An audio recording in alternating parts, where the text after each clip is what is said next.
Merdeka! Merdeka! Merdeka! Merdeka!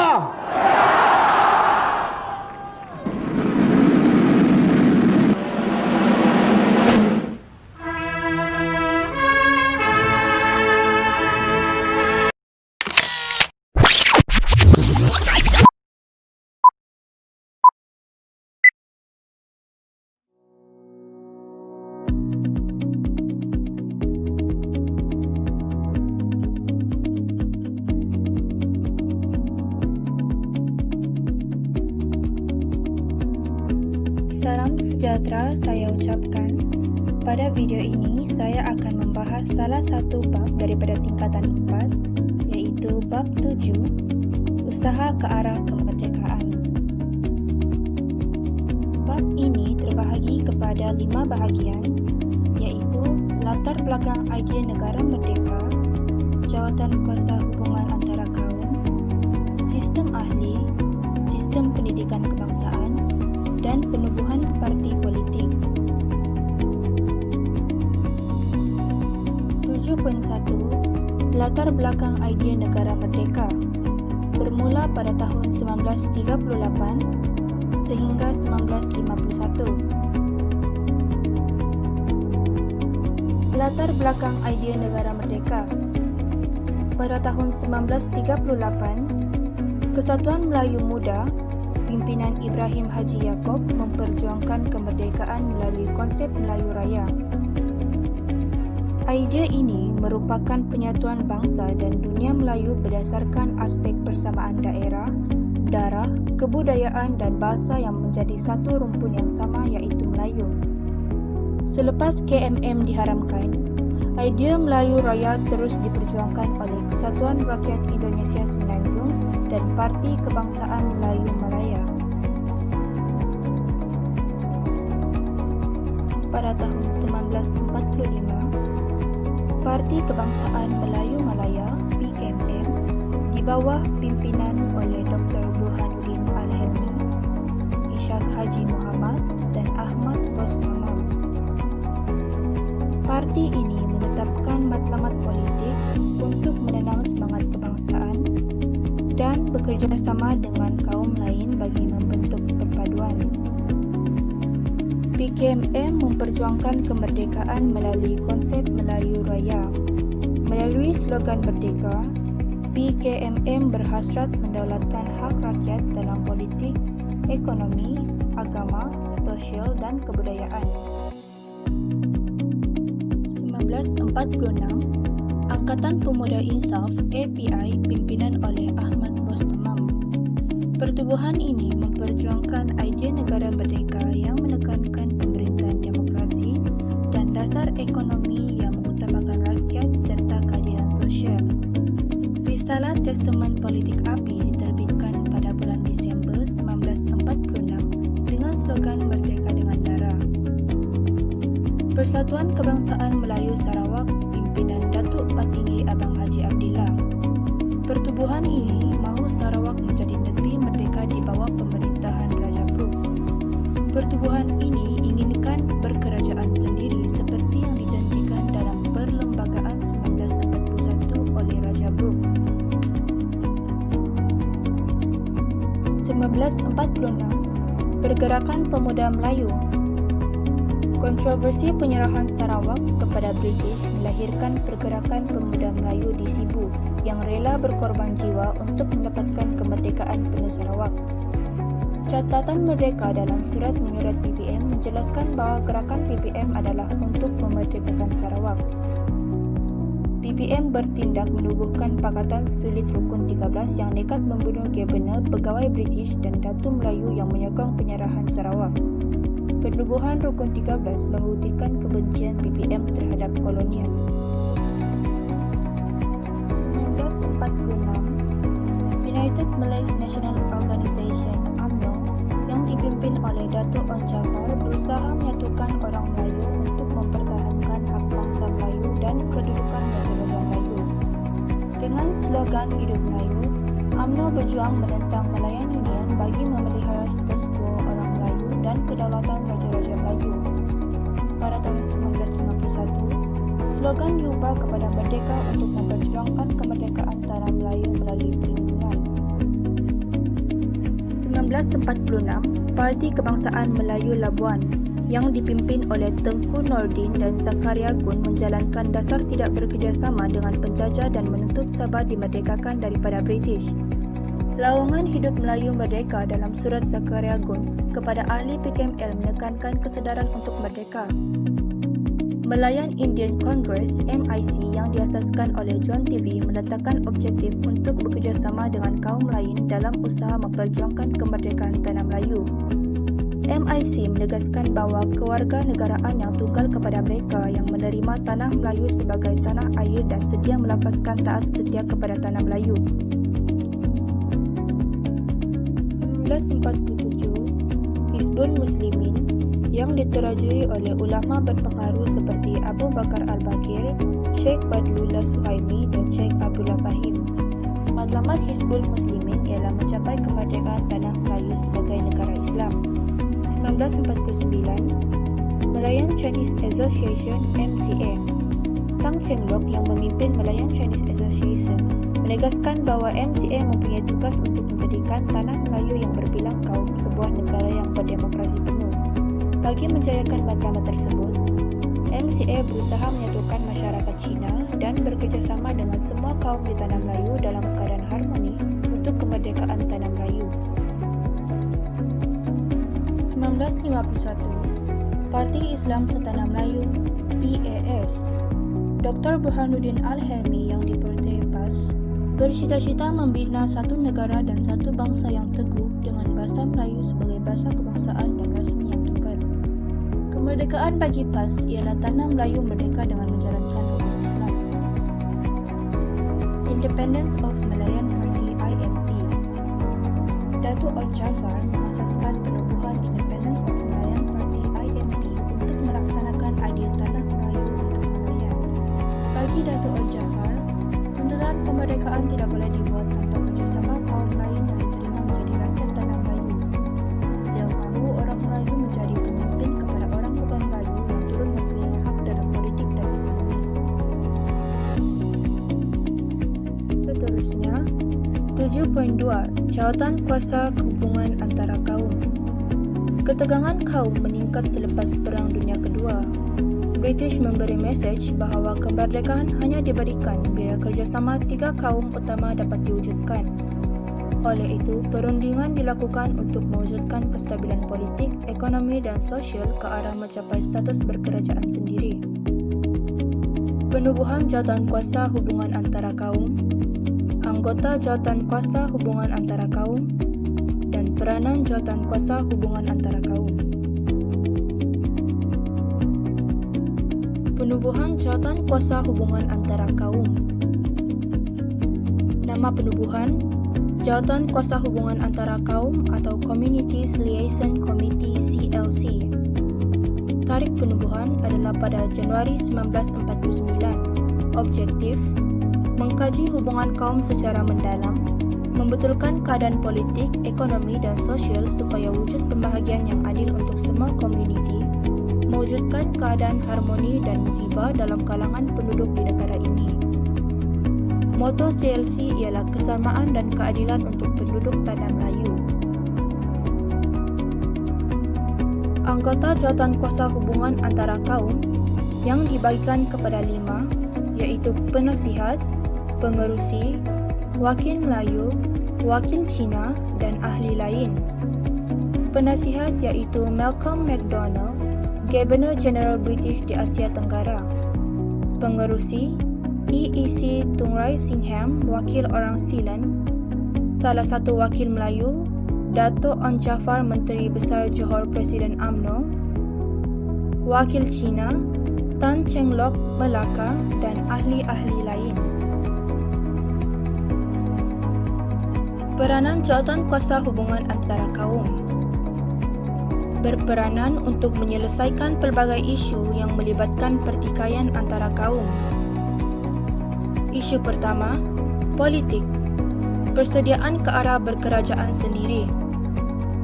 Peranan CLC Mencadangkan peralihan ke arah berkerajaan sendiri dilakukan dengan memberikan pengalaman pilihan raya secara berperingkat kepada penduduk tanah Melayu. Kesan ke arah perpaduan kaum. Pilihan raya diadakan pada peringkat Majlis Bandaran, Majlis Negeri dan juga Majlis Perundangan Persekutuan. Isu kedua, kedudukan istimewa orang Melayu.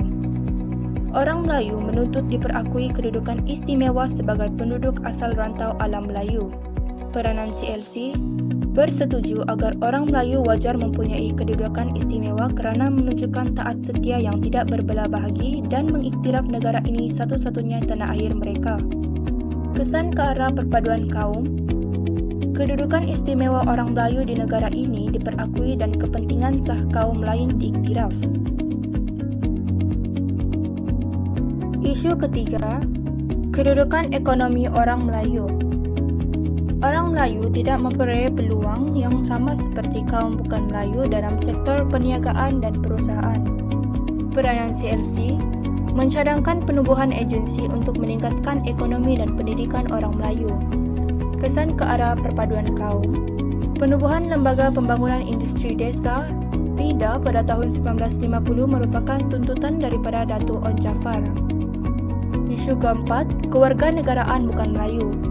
Ketegasan orang Melayu terhadap pemberian syarat kewarganegaraan kepada kaum bukan Melayu.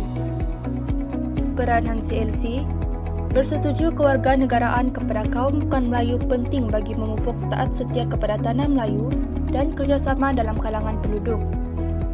Kesan ke arah perpaduan kaum.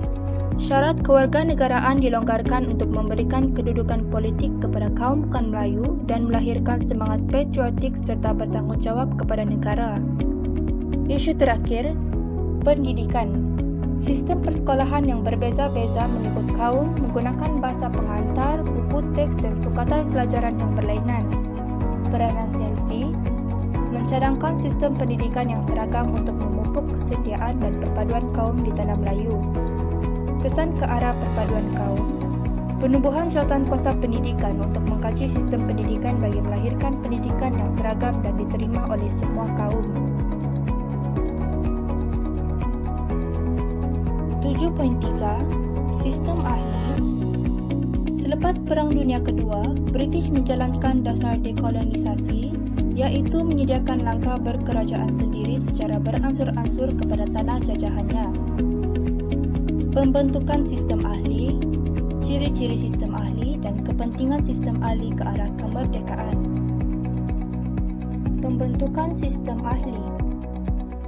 Pada tahun 1951, Sir Henry Gurney Putrajaya Tinggi British mengumumkan senarai anggota sistem ahli. Sistem ahli merupakan sistem yang melatih penduduk tempatan menerajui pentadbiran Persekutuan Tanah Melayu. Beberapa orang anggota Majlis Perundangan Persekutuan MPP diberikan tanggungjawab terhadap beberapa jabatan dan agensi kerajaan.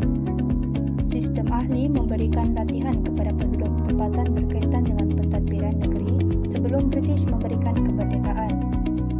Sistem ahli dilaksanakan pada bulan April 1951 hingga bulan Jun 1955, iaitu sebelum pilihan raya MPP diadakan pada bulan Julai 1955.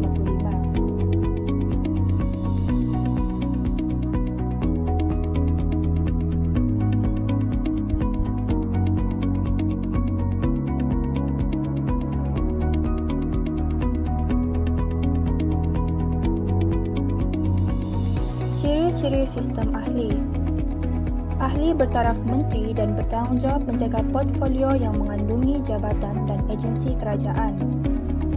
Ahli dilantik oleh Putrajaya Tinggi British dengan persetujuan Majlis Raja-Raja. Ahli bertanggungjawab mencadangkan undang-undang yang berkaitan dengan jabatannya untuk dibentangkan dalam MPP. Ahli diletakkan di bawah kuasa Putrajaya Tinggi. Satu sistem kabinet bayangan yang terdiri daripada beberapa pegawai tadbir dan tokoh masyarakat.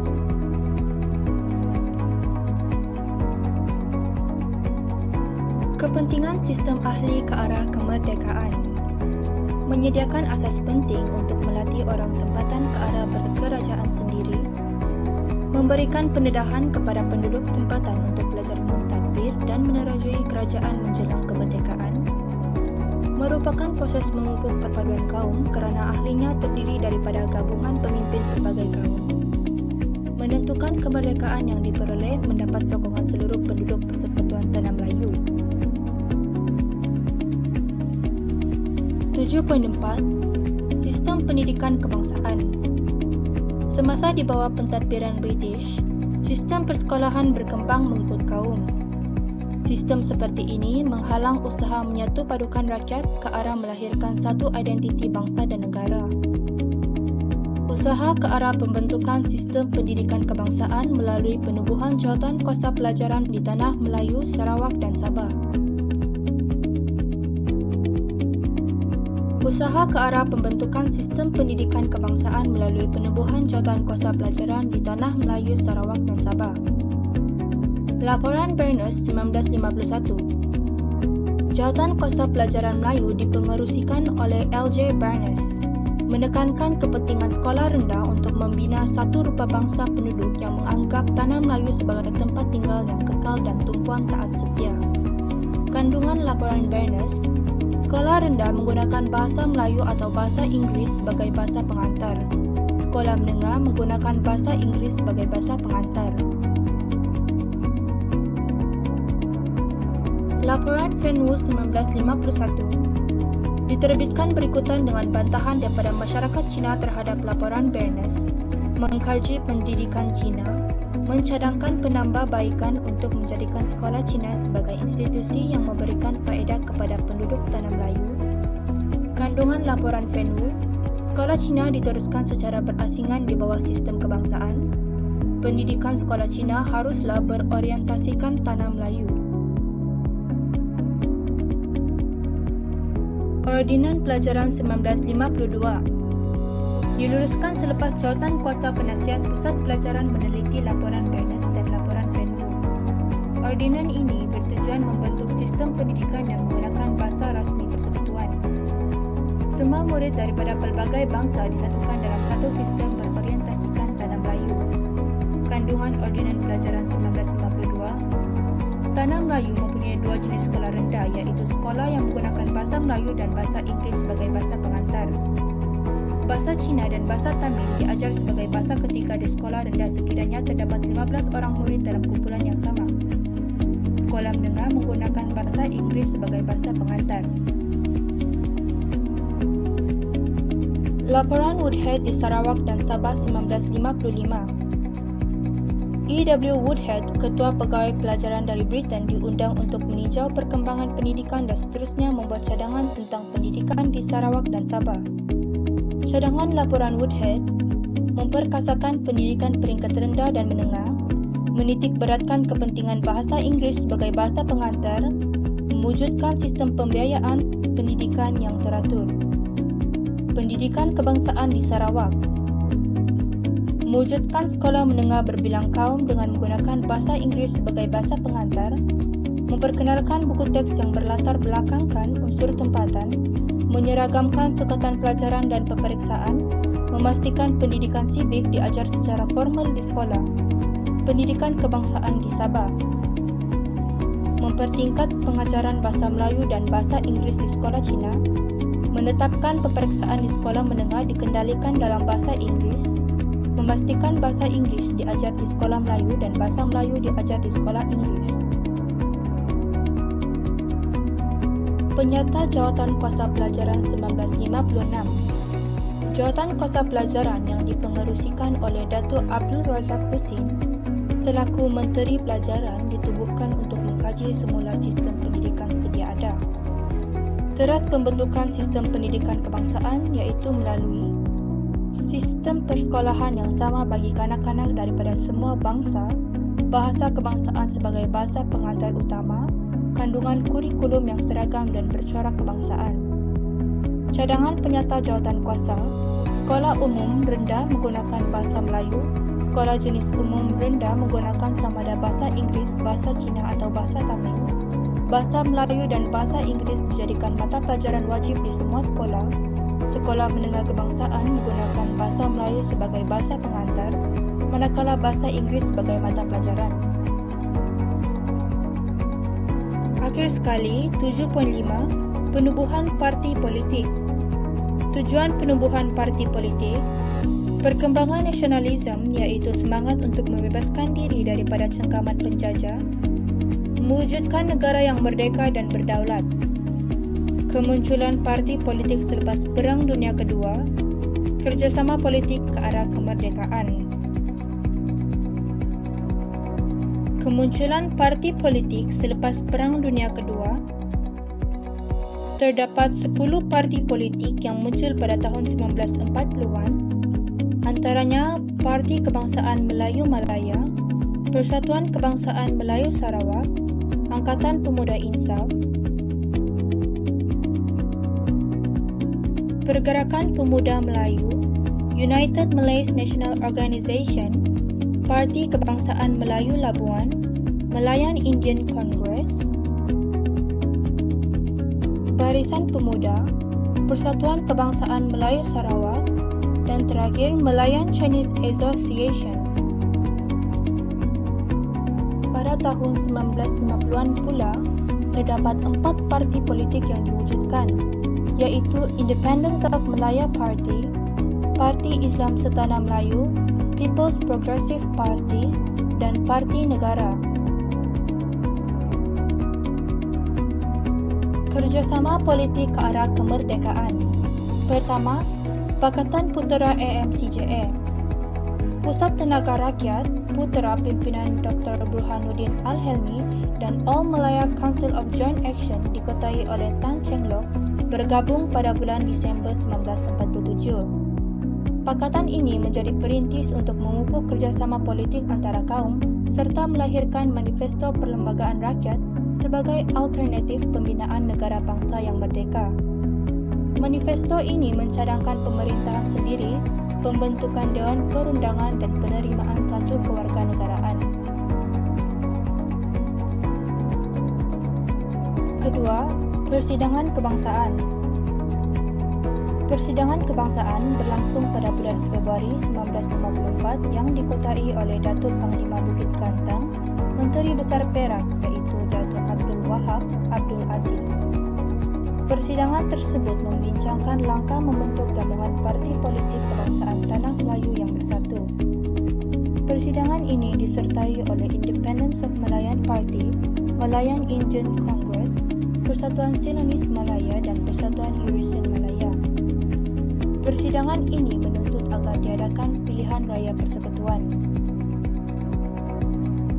Ketiga, Konvensyen Kebangsaan. Konvensyen Kebangsaan yang dianjurkan oleh UMNO pimpinan Tunku Abdul Rahman dan MCA pimpinan Tan Cheng Lock diadakan pada bulan Ogos 1954. Konvensyen yang membincangkan usaha ke arah kemerdekaan dan masa depan Tanah Melayu ini dihadiri oleh Parti Islam Setanah Melayu, Persetiaan Melayu Kelantan dan Persatuan Melayu Semenanjung. Konvensyen ini meluluskan resolusi mendesak British mengadakan pilihan raya persekutuan. Yang terakhir, pembentukan Parti Perikatan. Pada bulan Oktober 1954, MIC menyertai UMNO dan MCA membentuk Parti Perikatan.